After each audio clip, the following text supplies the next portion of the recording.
신정론에 대한 묵상.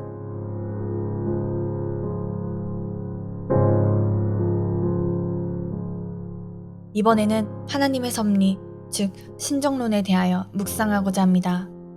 우리가 신정론의 의미를 바르게 이해할 수 있다면 우리는 실존적 차원에서 하나님을 이해할 수 있게 될 것입니다.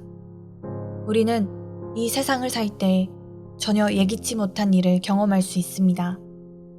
그럴 때마다 우리는 아마도 하나님께 다음과 같이 질문할 것입니다. 하나님, 왜 제게 이러한 일이 일어납니까? 하나님, 왜 우리 자녀들에게 이러한 일이 일어납니까? 이 질문에 대한 해답을 제공할 수 있는 것이 바로 신정론입니다. 다시 말하면 하나님께서 이 모든 일들을 다스린다는 의미입니다. 그러나 솔직히 우리는 주관적 입장에서 바라볼 때 신정론을 이해할 수 없습니다.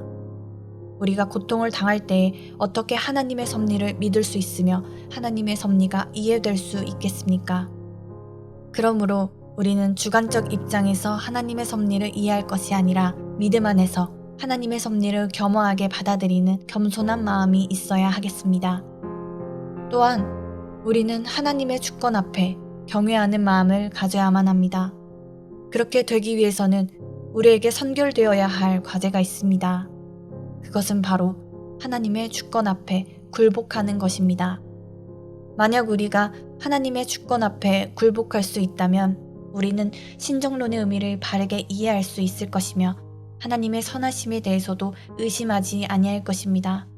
왜냐하면 우리가 하나님의 주권 앞에 굴복한 이후에는 우리 마음속에 하나님을 경외하고자 하는 마음과 신뢰를 바탕으로 하는 순종의 마음이 수반되기 때문입니다. 욥의 고백이 여기에 대한 좋은 예입니다. 그러나 여기까지 나아간다는 것은 참으로 쉽지 않습니다.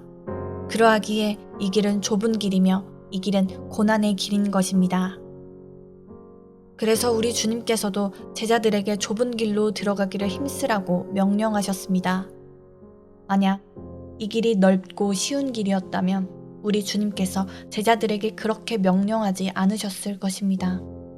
그럼에도 불구하고 우리의 믿음의 선진들은 어느 누구나 할 것 없이 이 길을 걸어갔습니다. 비록 모세는 가나안에 입성하지 못하였지만 하나님의 주권 앞에 굴복하였으며 하나님을 경외하였습니다. 요셉도 마찬가지였습니다. 요셉이 하나님의 주권 앞에 굴복하였기 때문에 그가 총리가 되었을 때 하나님의 뜻 앞에 설 수 있게 된 것입니다.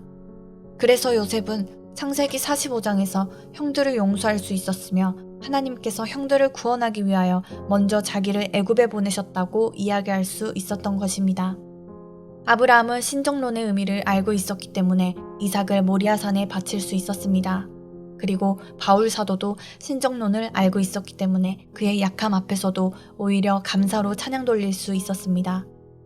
왜냐하면 그가 약할 때에 하나님의 능력이 더욱 그와 함께 할 수 있기 때문입니다. 그러므로 우리는 잠잠히 우리를 다스리는 하나님의 사랑의 세미한 음성을 들을 수 있어야 합니다.